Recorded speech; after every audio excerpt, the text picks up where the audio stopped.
Muchas gracias por su presencia esta tarde aquí.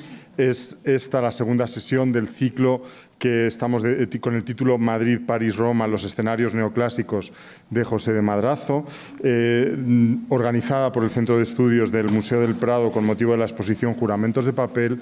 Es esta la segunda de las sesiones que vamos a poder disfrutar de esa exposición que durante todavía un mes más estará colgada en las paredes de la sala 60 del Museo del Prado. Es hoy un privilegio y un honor presentarles al profesor Philippe Bordes, una figura cumbre en el campo de la historia del arte y un referente internacional indispensable para comprender el arte durante la Revolución Francesa. El profesor Bordes es catedrático emérito de Historia del Arte de la Université de Lyon y su destacada trayectoria académica se inició en instituciones de gran prestigio como la Stanford University de California, donde cursó sus primeros estudios, el Cornell de Londres y la Sorbonne, donde se doctoró.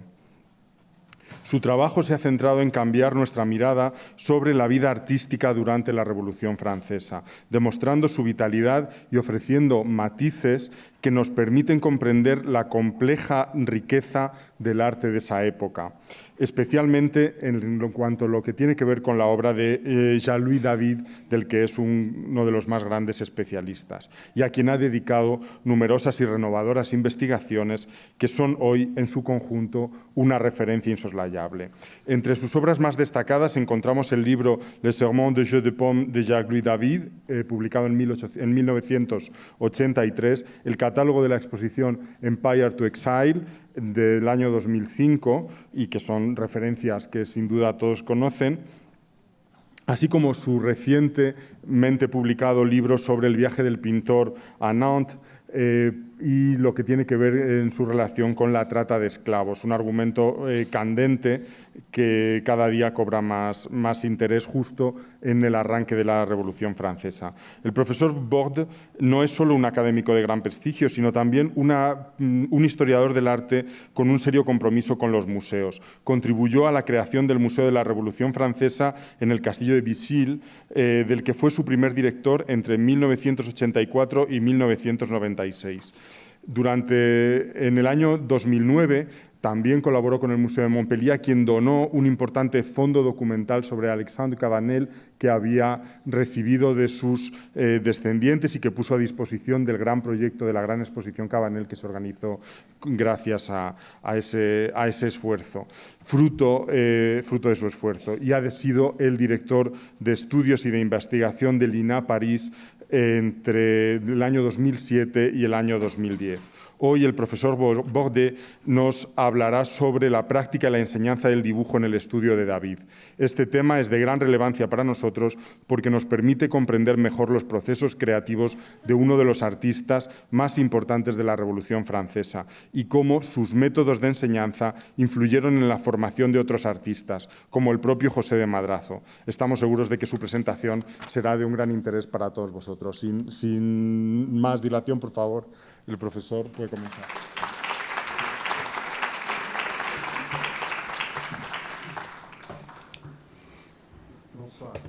Buenas tardes.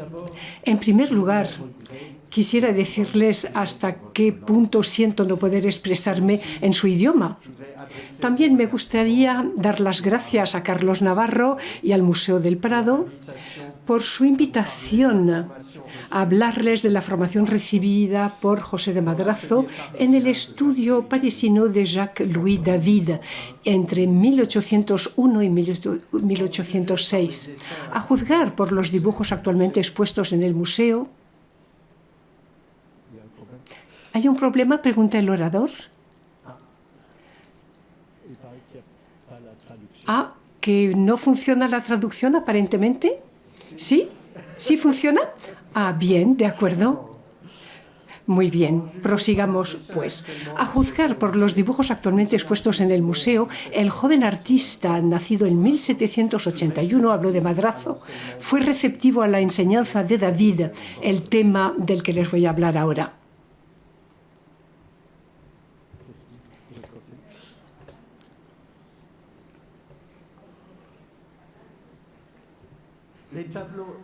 Los cuadros históricos y los retratos que David, durante los años 1780, mandó a los salones, es decir, las exposiciones bienales en París organizadas por y para la Academia Real, hicieron de él, a través de Europa, el pintor vivo, el más famoso de su tiempo. Luego, su activismo durante la Revolución y su papel en la sangrienta represión política de 1793-1794 suscitaron como reacción maniobras para apartarle.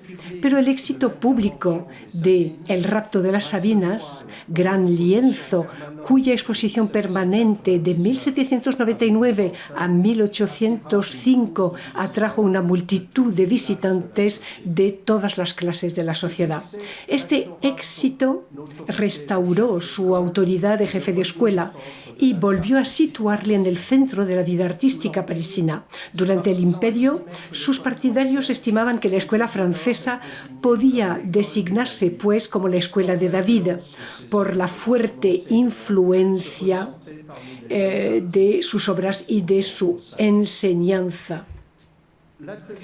El estudio de David adquirió un renombre excepcional y un estatuto casi institucional. Bajo el Imperio, esta fama, hay que recordarlo, se asentaba también en su posición eminente en la corte de Napoleón, la de primer pintor del emperador.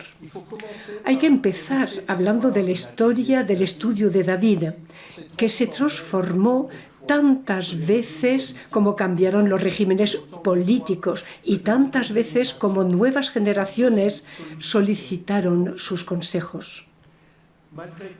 A pesar de todas las evoluciones en la pintura de David en respuesta a las de la sociedad, el espíritu de su enseñanza conservó varias constantes. Intentaré aclarar su método pedagógico y los principios que defendía. Al contrario de lo que podríamos pensar teniendo en cuenta la potencia de su estilo, su enseñanza no era para nada dogmática. Jamás quiso escribir en el papel reglas, ni siquiera aforismos sentenciosos, como su alumno Ingres estuvo dispuesto a hacerlo más tarde. Mientras que éste se sentía amenazado por los éxitos de la nueva escuela romántica, David, que acogió a brazos abiertos Jericó durante su exilio en Bruselas, no temía ya no la novedad artística, sino un retroceso hacia la pintura, según él, impersonal y sin carácter, que provenía de la formación que él mismo había recibido en la academia. La institución real sufrió ataques muy violentos durante la Revolución. Por ejemplo, un artista se atrevió a afirmar en 1791, y cito, que la manía de reinar por el terror es el auténtico espíritu de los oficiales de la Academia de Pintura. La guerra de los panfletos a favor y en contra de la institución terminó con la medida oficial de su disolución en 1793, en la época en la que David, como miembro de la Convención Nacional, la denunció como una reunión de artistas mediocres que querían a cualquier precio preservar privilegios aristocráticos. David habría podido contentarse con organizar de forma tradicional su estudio, con ayudantes cerca de él para ayudarle a pintar réplicas de sus composiciones encargadas por aficionados y ayudarle a realizar sus proyectos cada vez más grandes, las Sabinas, Leónidas, la coronación de Napoleón y la distribución de las águilas. Tenemos aquí el ejemplo de un funcionamiento tradicional en el museo con la exposición sobre el estudio de Rubens. En efecto, nada le obligaba a abrir un estudio específico para alumnos. Y Para ello tenía que encontrar un lugar distinto del lugar donde realizaba sus propias obras. Su decisión de dedicar tiempo a la formación de jóvenes artistas fue tomada en 1780, en cuanto volvió de sus 5 años en Roma como pensionista del rey en la Academia de Francia. Tenía entonces 32 años y volvía a París habiendo desarrollado su estilo personal y habiendo realizado esbozos dibujados según los antiguos en Roma y en Nápoles y según los maestros, tanto los pintores caravallistas como los que encarnaban la tradición clásica de Rafael a Poussin y a Mengs. Se había liberado de lo que se llamaba con desdén en los círculos romanos la manera francesa, que era la de sus principios. Sin embargo, al tiempo que había integrado las clases de la antigüedad y alcanzado un grado de corrección poco común en aquella época, su trabajo del pincel conservaba una ligereza sin ningún acabado excesivo, fiel a su formación parisina. Sus contemporáneos fueron deslumbrados por el efecto de presencia que David había conseguido dar a sus figuras sobre estas bases, así como por el espíritu meditado y controlado de su arte. Sus estudios para el proyecto inacabado del juramento del juego de la pelota, concebido a principios de la Revolución, muestra con qué facilidad su proceso podía asociar lo imaginario antiguo con el modelo vivo, no para idealizar la naturaleza, sino para dar un sentimiento de lo auténtico. Para entender el afán de David por acoger alumnos, hay que describir la enseñanza de la Academia Real de Pintura y de Escultura por donde había pasado. La institución ofrecía clases dirigidas por un profesor académico que cambiaba cada mes. En el aula llamada de abajo, los alumnos dibujaban principalmente según las esculturas de yeso y en el aula de arriba según el modelo vivo. Se ve en este dibujo de Cochin la pose retorcida e inestable del modelo, obligado de agarrarse a una cuerda. Pienso que lo pueden distinguir ahí. La base de la formación era el dibujo, la etapa conceptual de la creación artística, cuyo prestigio se remontaba a las primeras academias del siglo XVI. La pintura y la escultura, con sus limitaciones artesanales, se enseñaban y se practicaban solo en el estudio de un miembro de la academia. Un estudio personal. Los alumnos pintores descubrían ahí las seducciones del color, una belleza menos fácil de razonar que la línea. Esta distribución de las tareas en la época de la juventud de David, que distinguía entre el trabajo de la mano en el estudio y el trabajo del espíritu en la escuela de la academia, reforzaba la autoridad de esta academia. Se necesitaba la protección de un miembro de la academia para ser admitido en su escuela, donde se organizaban concursos de dibujo y de pintura destinados a identificar a los mejores alumnos.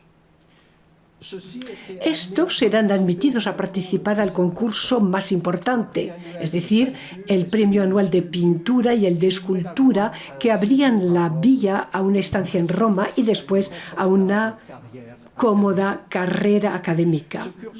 Este plan de estudios suscitó cada vez más críticas en los años 1780. Proudhon, que seguía la formación Pierre-Paul Proudhon, que seguía la formación parisina en 1783, reivindicó una independencia muy romántica cuando confesó a Devos, su maestro de Dijon, que prefería, y cito, trabajar solo en casa, con la cabeza llena de cosas bonitas que veo de vez en cuando, en vez de entrar a trabajar con un maestro cuya manera pequeña, indecisa, de provisto de gracia, de bellas formas, de nobleza y de majestad, solo puede echar a perder las ideas de lo bello que solo se hallan en la época antigua, Rafael, Poussin, etc. Los profesores querían, según él, hacer caer a sus alumnos en una rutina que les era propia, a ellos, a los profesores. Esta crítica enarbolada por David cuando reclamó la disolución de la Academia 10 años más tarde, llevaba ya tiempo difundida en el mundo cultural parisino. Diderot, un amigo del dramaturgo Cédenne, donde David se alojaba antes de salir para Roma, hizo esta observación en sus ensayos sobre la pintura redactados en los años 1760, y cito a Diderot: «No habría manera ni en el dibujo ni en el color si imitáramos escrupulosamente la naturaleza. La manera viene del maestro, de la academia, de la escuela e incluso de lo antiguo». Observaremos que Diderot advierte aquí contra lo antiguo, y no era el único. Los profesores de la academia desconfiaban del entusiasmo general en Europa por los tiempos antiguos, cuyos modelos inspiraban, según ellos, cuadros fríos y sin vida. Mengs se celebraba en Roma, Londres y Madrid, pero no en París, donde su pintura suscitó incomprensión e incluso una hostilidad envidiosa en la academia. La formación en el estudio de un maestro era imprescindible para aprender a pintar la historia y a opositar por el premio de Roma. Hasta su exilio después de la caída del imperio, David trabajó para el éxito de sus alumnos. Sus clases le aportaban rentas adicionales, pero sobre todo el estudio respondía a su carácter competitivo y ambicioso. En los años 1780 hizo de ello un lugar de militancia artística a favor de su estilo clasicista. Los éxitos de sus alumnos en los concursos consolidaban su propia reputación y se reflejaban favorablemente en su enseñanza, atrayendo más y más alumnos. La eficacia de sus clases sorprendió a los contemporáneos. En 1786, dirigiéndose a un amigo en provincia, Cosa, el autor del dibujo, que conocía perfectamente el mundo académico, se comentó su admiración por un método tan eficaz, y le cito: «Yo no sé con qué milagro, pero los alumnos ya con 19 años ya se han convertido en hombres».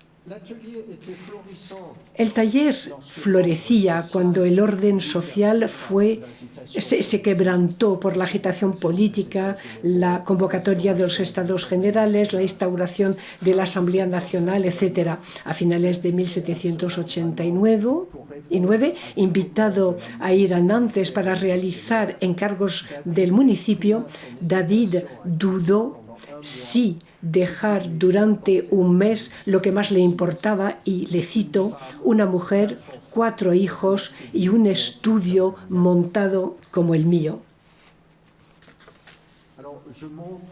Estoy enseñando una elección un poco al azar, pero que focalizo en los desnudos y en los tratamientos también de las telas, para que se puedan hacer una idea de la forma en la que David podía dibujar según lo antiguo. Los dos dibujos de abajo, 1800, el dibujo según lo antiguo es de los años 75 a 78, hay un estudio según naturaleza también, y los dos dibujos de abajo que están en relación con las Sabinas o con Leónidas, no se sabe exactamente si es según un modelo o si es una repetición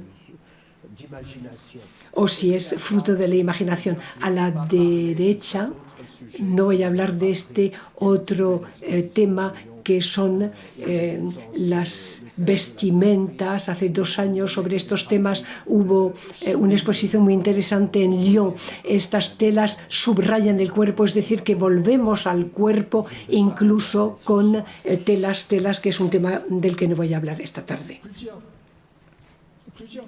Varios testimonios atestan que en este primer estudio instalado en el Louvre, algunos alumnos avanzados se empleaban como colaboradores, pasando del estudio de los alumnos al del maestro, una planta más arriba.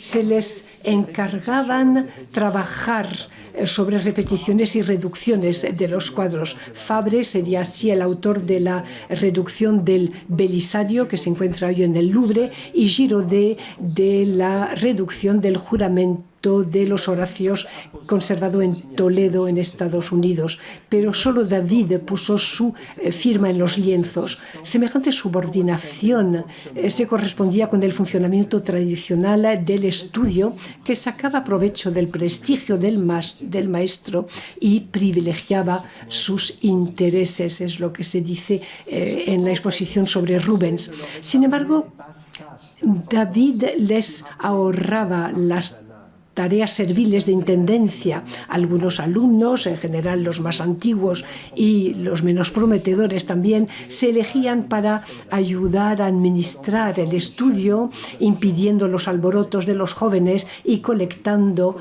cada mes las debidas cuotas.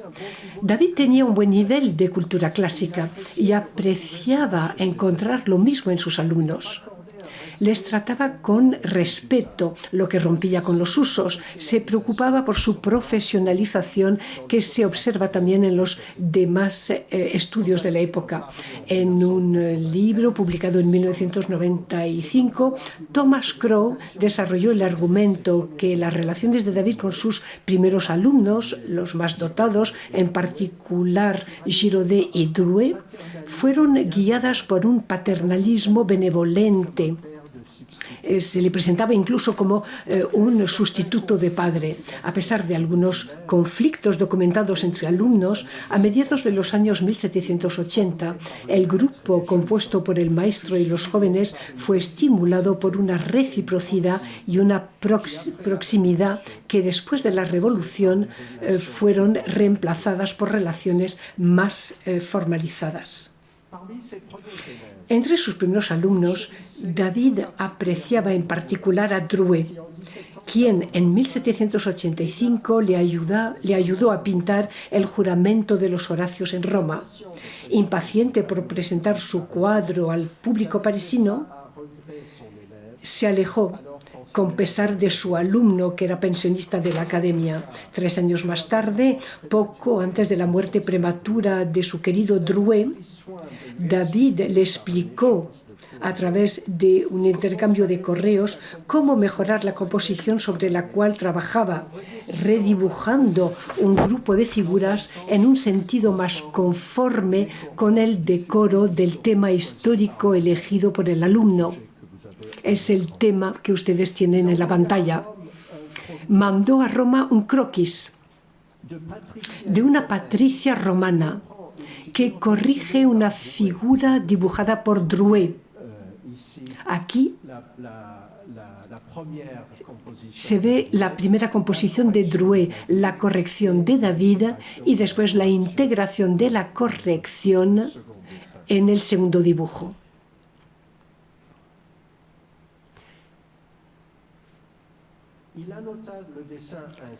Anotó el dibujo de la siguiente forma: creo que esta figura será más noble, por lo menos no parece ser una sirvienta ni una mujer del pueblo, y entrará mejor en la composición con el estilóbato que está detrás, es decir, la escalinata que está detrás. En verdad, habrá que dar más importancia al movimiento de las seguidoras que van llegando, pero todo esto no es nada.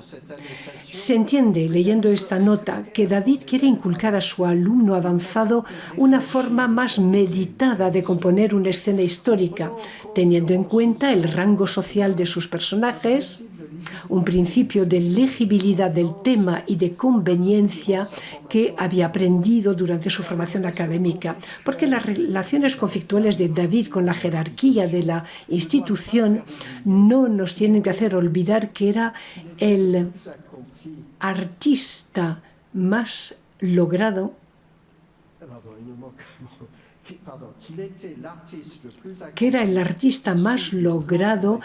del plan de reforma a favor de la pintura de historia a principios del reinado de Luis XVI. El consejo de David a Drouet habla de un segundo principio académico. Cualquier cambio en una composición exige que la armonía general sea repensada, un principio vecino del todo junto que Roger de Piles había expuesto a principios del siglo XVIII. David hablará de ello de nuevo en la época en la que pintaba la coronación de Napoleón, para rechazar el pedido de un alto personaje que quería que la actitud de su retrato de cuerpo entero fuera modificado. Como lo explicó el pintor, y le cito: todo está calculado en un cuadro y el cambio de una figura puede acarrear consecuencias innumerables y desorganizar todo un lado de un cuadro y a menudo toda la obra. Este ejemplo de consejos dados a su alumno Drouet muestra que David no estaba opuesto a algunos principios básicos en vigor en la academia. Véase la necesidad de decoro y de unidad, a los que hay que añadir la primacía de la historia. Pero él deploraba sobre todo su organización jerárquica y algunos de sus usos pedagógicos. En agosto de 1793, ante sus colegas de la Convención Nacional, abogando por la abolición de todas las academias, describió los recursos empleados, cito, para ahogar los talentos que nacen. Recordando sus propias vivencias, denunció cómo, y cito, 12 profesores por año, es decir, uno por mes, se apresuran con ganas para destruir los primeros principios que un joven artista ha recibido y recibe a diario de su maestro, y cada uno de estos 12 profesores solo aprecia sus propios principios. El pobre joven, para satisfacerles alternativamente, tiene que cambiar 12 veces al año su forma de ver y de hacer, y por haber aprendido 12 veces el arte acaba por no saber nada porque no sabía a qué atenerse. Al leer estas frases de su intervención ante sus colegas, pues recuerdo la tentativa de suicidio de David cuando cursaba sus estudios, con lo cual se ve que la verdad lo pasó bastante mal siendo alumno de la academia. David distingue aquí entre el estatuto de profesor y el de maestro. El primero evoca la escuela académica y el segundo el estudio. Una consigna discreta confirma la ascendencia de la parte del estudio privado en la formación de los artistas. A partir de 1796, los participantes al salón fueron invitados a mencionar el nombre de su maestro en el libreto. El nuevo prestigio del maestro y la relación pedagógica más estrecha con el alumno aparecen, por cierto, en el diccionario de la Academia Francesa por primera vez en 1798. Y cito este diccionario. Se dice: este pintor ha aprendido con tal maestro, fulanita fue su maestro, el maestro que le enseñó a pintar. La adhesión a los principios del jefe de taller y la sumisión a su autoridad, a veces a su carisma personal, durará a lo largo de todo el siglo XIX, a pesar de los independientes y los rechazados. La enseñanza por el maestro, siempre teñida de paternalismo, se convierte en elemento estructurante de la formación artística, un cambio vivido como una entrada en la modernidad liberal. Volvamos a David. El activismo político de David en la época de la Revolución redujo mucho el tiempo que podía dedicar a su enseñanza y también a su propia pintura. A principios de la Revolución aportó su apoyo a las reformas que afectaban de cerca la vida de los artistas y luchó a favor de una mayor colegialidad en la academia y a favor del libre acceso a las paredes de exposición del salón, hasta ahora reservadas a los miembros de la Academia. Luego, ampliando su campo de acción, redactó programas de fiestas y de ceremonias públicas y a partir del otoño 1792 trabajó como diputado en la Convención Nacional, es decir, la asamblea encargada de guiar los primeros pasos de la República Francesa. Sus primeros alumnos ya salían de su estudio y volaban por sí solos, mientras que los más jóvenes, por culpa de la guerra, tuvieron que abandonar sus estudios y enrolarse en el ejército. Varios alumnos de David fueron afectados a una unidad que se llamaba precisamente la Compañía de las Artes. De Robespierre. David, que apoyaba activamente a Robespierre y era miembro del comité de la Convención encargado de mandar detener a los ciudadanos sospechosos, David ocupó una posición importante en el aparato represivo. Con la caída de Robespierre en 1794, escapó por los pelos a una condena a muerte, pero tuvo que responder de una larga lista de acusaciones y fue encarcelado durante casi un año hasta la amnistía general que se pronunció en el otoño de 1795, poco antes de la llegada del nuevo gobierno del Directorio. Mientras que su esposa y algunos alumnos se habían movilizado para obtener su liberación, otros se habían distanciado. Los primeros alumnos en los que se fijaron la crítica y el público, Giraudet, Gerard, Isabey, Gros, constatando la menor visibilidad de David y el eclipse de la mayor parte de los pintores de su generación, ya se veían como los agentes de un renacimiento artístico. Se afirmaron entonces ya no como sus alumnos, sino como sus rivales. Se ve en la pantalla. Es muy cortés, pero es una declaración de guerra contra David, este cuadro que ven. El cuadro halagador de Boilly, que les reúno, expuesto en el Salón de 1798, da testimonio de ello y permite entender por qué convertirse en artista para muchos jóvenes se convertían entonces como una elección profesional de moda. Contestando a las acusaciones que amenazaban con mantenerle en la cárcel o incluso de enviarle a la guillotina, David declaró haber sido engañado por Robespierre, pero nunca renegó de sus sentimientos republicanos ni de su adhesión a la ruptura con el antiguo régimen. Sin embargo, a partir de su encarcelamiento, su prioridad fue restaurar la identidad artística que su acción política había puesto en el segundo plano. Es el sentido del autorretrato que pintó en la cárcel. También ahí realizó los primeros dibujos para el inmenso lienzo sacado de la historia romana que representa la intervención de las Sabinas, cuadro al que iba a dedicar varios años de trabajo y que restablece con brillo su fama artística. Cuando salió de la cárcel, volvió a sus talleres, a su estudio y el de sus alumnos.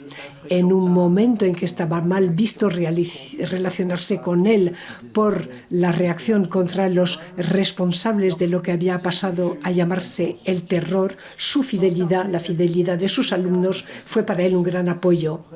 Rápidamente, David multiplicó sus gestiones ante las nuevas autoridades para que sus alumnos fuesen exentos de las requisas militares y puedan formarse con él. Primero fue rodeado por alumnos que compartían sus simpatías políticas y después el éxito de las Sabinas atrajo hacia él jóvenes de todas las sensibilidades políticas y venidos de toda Europa. 1800, esto es el segundo estudio de David. La llegada masiva de extranjeros atraídos por el renombre de David fue favorecida por los años de paz que siguieron el golpe de Estado de Bonaparte y la instauración del consulado a finales del año 1799. Las obras reunidas en el Museo Central de las Artes, el futuro Museo Napoleón, hoy el Louvre, tras las victorias de los ejércitos republicanos, hacían más atractiva una larga estancia en París. Se encuentran entre los alumnos de David en aquella época, a menudo pensionados por las autoridades de su país para estudiar en París, el italiano Serangeli, llegado en 1793 y que se quedó muy cercano al maestro, el alemán Schick, el danés Lund, el belga Odevaere, el ginebrino Lulin, así como varios españoles, y perdonen mi pronunciación, dice el autor, José Aparicio Inglada, José de Madrazo y Agudo, y el escultor José Álvarez y Cubero. Bajo el Imperio, las clases del primer pintor siguieron seduciendo a los extranjeros, entre los cuales estaba otro español, Juan Antonio Rivera, y jóvenes de Bélgica, Países Bajos, Estados Unidos de América y Escandinavia. Al margen de este estudio muy organizado, a partir de los años 1780, a David le gustó asesorar, a menudo a título amistoso, a varias mujeres jóvenes, incluso a contratarlas como colaboradores bajo el Imperio y durante su exilio en Bruselas. Y así fue como dio su confianza a Angélique Monges y Sophie Frémier. Hay que subrayar que la apertura del salón a todos los artistas a partir de 1791 suscitó muchas vocaciones entre mujeres que querían profesionalizarse y vivir de su arte. Hay una bibliografía abundante sobre lo que se llama ahora este otro taller o este otro estudio, pero que no era un estudio estructurado, más bien eran consejos y colaboraciones. Podemos visualizar la vida del estudio postrevolucionario de David bajo el consulado y el imperio gracias a dos dibujos de alumnos que nos hablan de su organización y el papel del maestro. El primero se expuso en el Salón de 1804 por Claes de Estrasburgo, bajo el título sencillo de Estudio de pintura. Este se presentó en el libreto como alumno del señor David, como otros 27 artistas, de los cuales 4 mujeres que exponían aquel año. Por lo tanto, el público no tuvo ninguna dificultad en identificar el estudio del que se trataba. Podemos observar que en la escena solo hay hombres jóvenes que trabajan según un modelo cuya pose parece mucho más natural que en la época del dibujo de Cochin que he enseñado antes. Subido en una tarima y objeto de todas las atenciones, el desnudo masculino, como en tiempos de la Academia Real, está en el centro de la enseñanza de David. Su innovación consistió en dar al modelo una actitud más natural, en variar la elección de los modelos y de las poses y en exigir una mayor corrección en el dibujo de las anatomías. En la pared del fondo del estudio, David había colgado una de sus propias obras, según el modelo. Estos estudios, según modelos, están estrechamente relacionados con la institución académica. Entonces eran una de sus academias pintadas y cada pensionista tenía que realizar una al año. Entonces había colgado una de sus propias academias, por lo tanto, de la época en la que era pensionista en Roma, un recordatorio de sus principios que podía servir de estímulo para los alumnos. Una primera fila de dibujantes que se ven aquí rodea el entarimado y detrás de ellos hay alumnos más maduros ocupados a pintar según el modelo. Antes de aceptar un nuevo alumno, David solicitaba una formación previa. En 1801 escribió a Jean Nejon, uno de sus antiguos alumnos, lo siguiente: querido Nejon, te envío a un joven que te recomiendo. No está bastante avanzado para entrar en mi estudio, pero contigo sería bueno que trabajara durante un año. Son los mismos principios que yo le daré después. Probablemente por el número de las solicitudes para ser admitido en su estudio, David tenía cada vez menos ganas de realizar las primeras fases de la formación tradicional al dibujo, que consistía en copiar estampas y otros dibujos, luego pasar al estudio de los moldes de yeso. Claes representa un alumno solitario en la extrema derecha, que está trabajando según los moldes antiguos amontonados en un rincón del estudio. Una figura de espaldas, la única que tiene un sombrero, se distingue y atrae la mirada. Se trata, por supuesto, de David, que se ha colocado delante de la tela de un alumno, delante del lienzo de un alumno, y parece que está corrigiendo el dibujo mirando al modelo.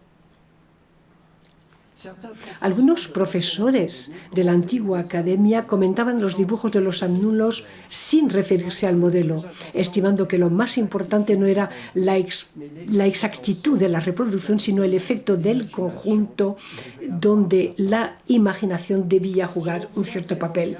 Según diversos testimonios, David se paseaba por el estudio y dirigía algunas palabras a cada alumno, alternando observaciones personales y otras observaciones en voz alta que se referían a principios más generales y destinadas a todo el estudio. Él decía cuándo un alumno podía pasar del lápiz al pincel, es decir, pasar de la posición sentada a la posición de pie. Con los años, las visitas del maestro fueron más espaciadas en el tiempo. El estudio siguió entonces el ritmo de una institución que funcionaba en autogestión. Los alumnos más avanzados se ocupaban de los debutantes. La corrección que David exigía de sus alumnos puede parecer paradójica cuando sabemos que el medio del dibujo tenía para él una función utilitaria, la de etapa preparatoria para la realización del cuadro. Tenía por costumbre elaborar sus composiciones pegando sin freno trozos de papel en sus hojas, un proceso laborioso y artesano que hacían que sus dibujos eran poco atractivos para los que amaban las hojas bonitas. A la derecha tenemos lo que se llama una diascopia, es decir, una luz fuerte que se proyecta debajo del dibujo para poder percibir todos los trozos, todas las piezas pegadas.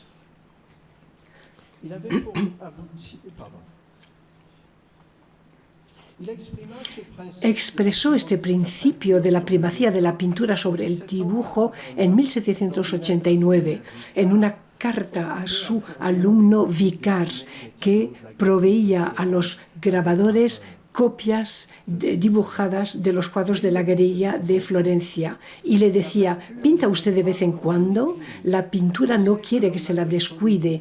Piense que solo se tiene una gloria sólida a través de ella y que el resto es tan solo accesorio. Yo sé que cuando uno dibuja como usted podría bastar, pero piense que usted puede ir más lejos. Los estudios según el modelo que David imponía a sus alumnos no era un fin en sí, sino un medio para que cada alumno se apoyara sobre sus propias capacidades para ser capaz de pintar la historia. David acompañó su exposición de las Sabinas con un folleto que se presenta como un manifiesto tanto artístico como estético. Ahí explica por qué eligió exponer su gran lienzo a cambio de que el público pagara para verlo, como si se tratara de un espectáculo, y eso era una novedad liberal en Francia, cuyo motivo era garantizar su independencia como artista y ciudadano. Luego indica los principios que han guiado sus pinceles. En primer lugar, la voluntad de acercarse de la pureza formal de los griegos antiguos, una cualidad imaginada en aquella época a partir de las escenas dibujadas en los jarrones antiguos, etruscos, como se llamaba en la época. Pensando haber privilegiado el espíritu varonil del imaginario romano en los años 1780, quería remontarse esta vez a los orígenes del arte antiguo. Esto le condujo a adjuntar a su folleto una larga, y cito, nota sobre la desnudez de mis héroes, que, según asegura, solo es por inspirarse en los antiguos, y cito a David. En una palabra, mi intención al hacer este cuadro era pintar las costumbres antiguas con una exactitud tal que los griegos y los romanos, al ver mi obra, no me hubiesen encontrado ajeno a sus costumbres. No es de sorprender que los críticos, y fueron muchos de aquella época, estimaron que salir totalmente desnudo para el combate era un sinsentido histórico y sobre todo que esto hería el pudor de las mujeres que visitaban la exposición. Si volvemos al dibujo de Claes, observamos que, de conformidad con lo que dice David, el modelo según el cual trabajaban los alumnos está desnudo. En los demás estudios no era tan evidente. El pintor de Burdeos, Lacour, observa en sus memorias que en el estudio de Vincent, rival de David, incluso enemigo de David, lo puedo decir, el modelo siempre estaba parcialmente tapado. Y cito, a David en sus composiciones le gustaba emplear el desnudo, lo que Vincent encontraba no solamente contrario a la verdad en los temas históricos griegos o romanos, sino condenables también bajo el prisma de la decencia. Esta decencia burguesa, tan valorada por el emperador Napoleón, acabó imponiéndose incluso a David, porque antes de presentar de nuevo a las Sabinas al público en 1808, retocó la vaina de la espada de Tatius, que está aquí. Inicialmente recorría su pierna izquierda, así que Tatius estaba desnudo de frente, pues retocó esta vaina para cubrir su sexo. El alumno de Vincent subraya la ascendencia de lo que llama el sistema seguido en la escuela de David. Lo llama sistema, incluso en los demás estudios de la época. Confiesa: el amor por el estilo griego, el amor por el desnudo y la búsqueda de la forma heroica y del ideal de belleza, como lo soñaban los alumnos de David, nos dominaba también. Un segundo testimonio gráfico de finales del Imperio, es decir, unos 10 años después del dibujo de Claes, señala más mesura en el tono que había entonces en el estudio del primer pintor. El ambiente ya es más burgués. El sociólogo Pierre Bourdieu hubiera dicho que el estudio de David se convirtió en un lugar de distinción social. Las modalidades de la formación enseñada, en cambio, no parecen haber cambiado. Siempre en el centro de todas las atenciones se encuentra el modelo, una presencia tanto natural como estatuística que el dibujante muestra de espaldas de conformidad con la mojigatería imperial. A la derecha, David, sentado en medio de los jóvenes dibujantes, de los jóvenes alumnos, David está ahí, comenta el esbozo de uno de ellos. Ahí también se le enseña como mirando al modelo. Mientras que los alumnos pintores a la izquierda, vestidos con esmero, están trabajando delante de su caballete. La juventud del modelo permite recordar que David tenía por costumbre pedir a sus alumnos que posaran desnudos, turnándose para sus compañeros, que era un medio de cambiar el canon corporal. Esta información viene del relato de la vida, del estudio, rico en anécdotas. Son los recuerdos publicados por Delecluze, admitido como alumno en la época de las Sabinas. Este insiste en el espíritu antiacadémico que marcaba la formación en aquel momento. A David no le gustaba mucho que algunos de sus alumnos asistiesen al mismo tiempo a la antigua escuela de dibujo que se había mantenido incluso después de la disolución de la Academia Real. Estimaba inútil esta escuela pilotada por antiguos académicos y colocada bajo la responsabilidad del Instituto Nacional.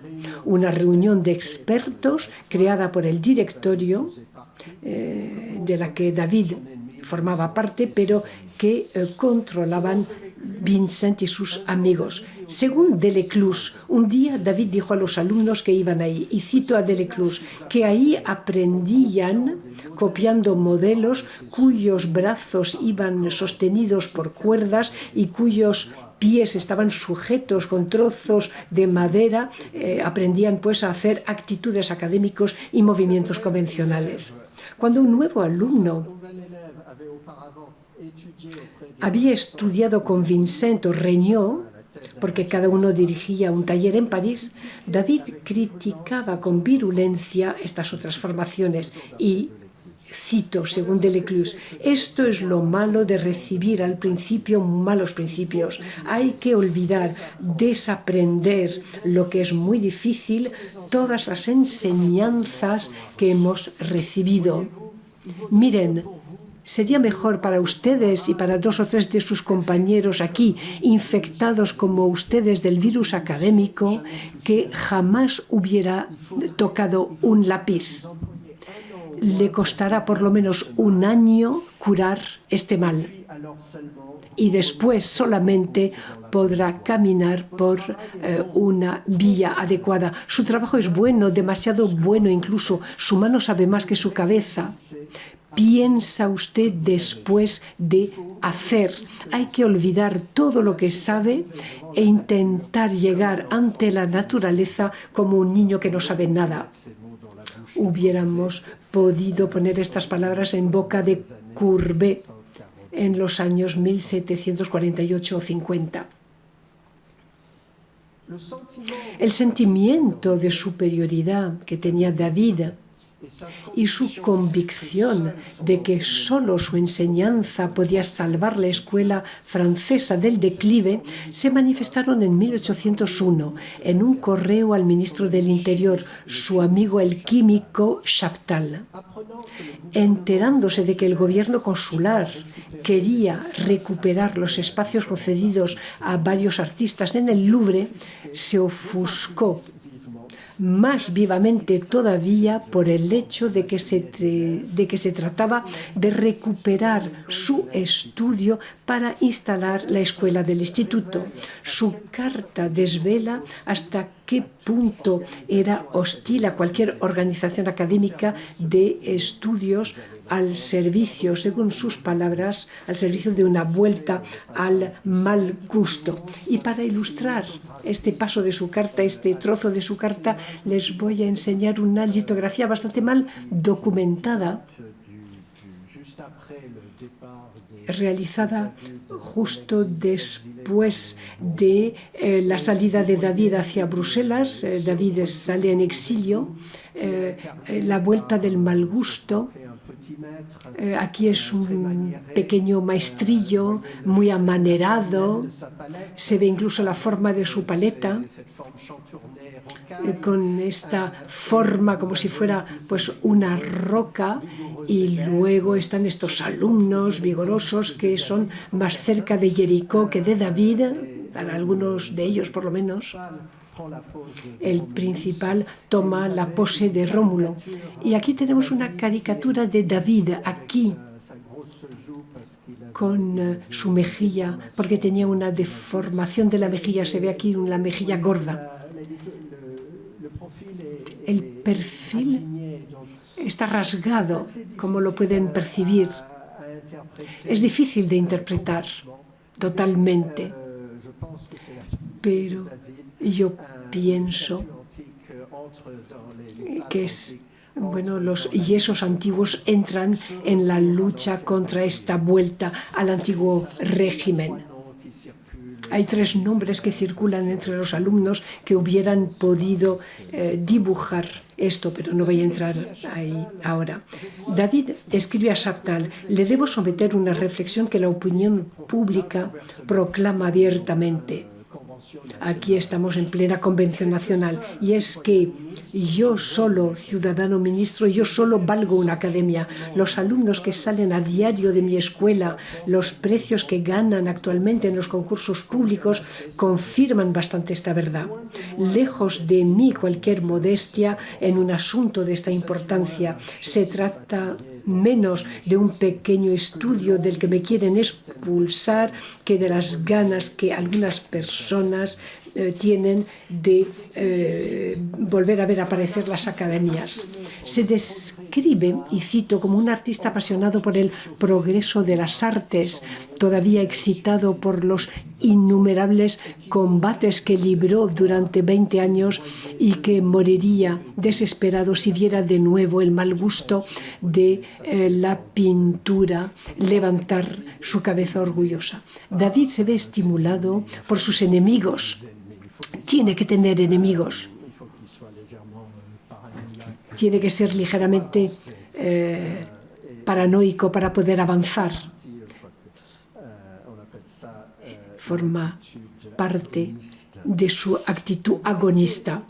En verdad, a principios del siglo XIX, cuando José de Madrazo decide seguir las clases de David, este estaba en la defensiva en varios frentes. Artistas más jóvenes, a menudo antiguos alumnos, como Girodet, respondían al gusto del público por emociones fuertes o por el sentimentalismo fácil que garantizaba el éxito de los melodramas en los teatros. Bajo el reinado de Napoleón, la historia de los griegos y de los romanos antiguos sufrían la competencia del relato de las hazañas de los franceses en los campos de batalla, un género contemporáneo en el que Gros era excelente. La elección de los dibujos de la exposición de Madrazo enseña perfectamente este paso. La campaña de David a favor de la pureza griega se veía impugnada en el mismo estudio por los llamados primitivos, que aplicaban un principio de imitación de lo antiguo todavía más radical, de un hieratismo ostentatorio y sin profundidad espacial. Criticaban las figuras del maestro en las Sabinas, al encontrarlas demasiado elegantes y amaneradas como bailarines de antes. El joven Ingres, lo sabemos, fue seducido durante un tiempo por su credo. David despidió a algunos alumnos que se atrevían a criticarle. El dilema que planteaba la imitación de los modelos antiguos fue objeto de palabras de David relatadas por su alumno Deleclus a partir de un croquis realizado a principios de sus estudios en Roma. Miren lo que yo llamaba entonces lo antiguo en su esencia. Cuando había copiado esta cabeza con mucho esmero y mucho trabajo, una vez de vuelta a casa, hacía la que ustedes ven dibujada al lado, la sazonaba con la salsa moderna, como decía yo en aquel tiempo. Le fruncía un poco el ceño, le subía los pólumos, le abría ligeramente la boca, en fin, le daba lo que los modernos llaman expresión y lo que hoy llamó mueca. En efecto, David había asimilado en París, en su juventud, la teoría académica de la expresión de las pasiones de Charles Le Brun y lo aplicó al llegar a Roma. Terminó rechazándola, pero siempre mantuvo la conciencia del peligro que representaba la imitación servil de lo antiguo, porque decía en 1813, fecha de las palabras relatadas por Deleclus, si procediésemos precisamente según los principios de los antiguos, la gente encontraría nuestras obras frías. Es una crítica de Ingres. De ahí su insistencia con el trabajo según la naturaleza, que unas palabras de otro alumno, Payo de Montaver, resume perfectamente. Hay que estudiar las bellezas de lo antiguo para encontrar las mismas bellezas en el modelo. Pero es el espíritu del modelo el que hay que seguir para representarlo bien según lo antiguo. Ahora pueden apreciar hasta qué punto, bueno, espero yo, dice el orador, pueden apreciar hasta qué punto las figuras dibujadas por José de Madrazo, expuestas ahora, llevan el sello de la enseñanza de David y de los principios que defendía. Encontramos el gusto por el desnudo y también los gestos amplios declamatorios característicos de sus composiciones más famosas, más sutilmente el rechazo del color y el carácter esbozado de la representación reflejan las lecciones recibidas en el estudio, porque David desconfiaba del empleo del color, un ornamento decorativo que asociaba con el mal gusto, diríamos hoy, el rococó. Como Madrazo se limitaba a graduaciones de blancos y de grises cuando dibujaba, recurriendo a efectos de aguada que se supone corresponden a la manera en la que los mármoles antiguos del museo captaban la luz. En los años 1810-11, un nuevo alumno en el estudio de David, el llamado Suo, relata los consejos del maestro sobre el acabado. El señor David no quiere que hagamos dibujos acabados según lo antiguo en hojas grandes. Quiere que usemos libretas de croquis, porque a través de este recurso podemos estudiar sin cansarnos. David deploraba el encaprichamiento del público por los dibujos de manera negra de Isabel que presenta la vista del taller por Claes, así como por la virtuosidad demostrativa de Girodet y de Ingres, que consideraba como un nuevo manierismo. Por otra parte, David no ignoraba el peligro de ver a sus alumnos convertirse en tímidos imitadores de su propio estilo. Tuvo la inteligencia de oponerse a una uniformidad de práctica, fomentando que cada alumno se desarrollara. A través de sus estímulos permitió que sus alumnos extranjeros pusiesen sus clases al servicio de sus inclinaciones individuales y de sus diversas culturas nacionales, como lo muestra el caso de Madrazo. Apoyó incluso al grupo de sus alumnos poco republicanos que tuvieron éxito desarrollando una pintura totalmente ajena a la suya, lo que los contemporáneos llamaban el género anecdótico y que los historiadores después llamaron la pintura trovador. A pesar de esta apertura de espíritu, la enseñanza de David pretendía, ante todo, lo dije, pretendía mantener la preeminencia de la pintura de historia y no pudo impedir que muchos jóvenes que seguían esta vía sucumbiesen al poder de lo antiguo y abandonasen el estudio de la naturaleza. Esta deriva se debía a la comodidad de tener al alcance de la vista en el Museo Napoleón las más bellas estatuas antiguas y a la influencia de las teorías idealistas de Quatremer de Quincy. Partidario del bello ideal, este pensaba que el estudio del modelo vivo producía un estilo académico, según dice Quatremer, semejante al que emanaba antes de la escuela de la Academia Real. Esta posición debilitó la que expuse, la que me parece más matizada de David, y la autoridad de su enseñanza, cuyo punto final tuvo lugar en 1835 con el suicidio de Gros, quien 20 años antes había tomado la dirección del taller por fidelidad hacia su antiguo maestro exiliado por los Borbones. Un joven crítico prometió un futuro político interesante en el ensayo sobre las bellas artes en Francia en 1810. Él fue el primero en anunciar la muerte de David. Reconocía su papel de reformador, pero condenó una escuela de pintura que se ha formado por el estudio de las estatuas, una forma reductora pero eficaz de atacar su enseñanza, la de David, y de sentar las bases de una concepción totalmente distinta de la pintura, la que se pasó a llamar después romántica. Muchas gracias.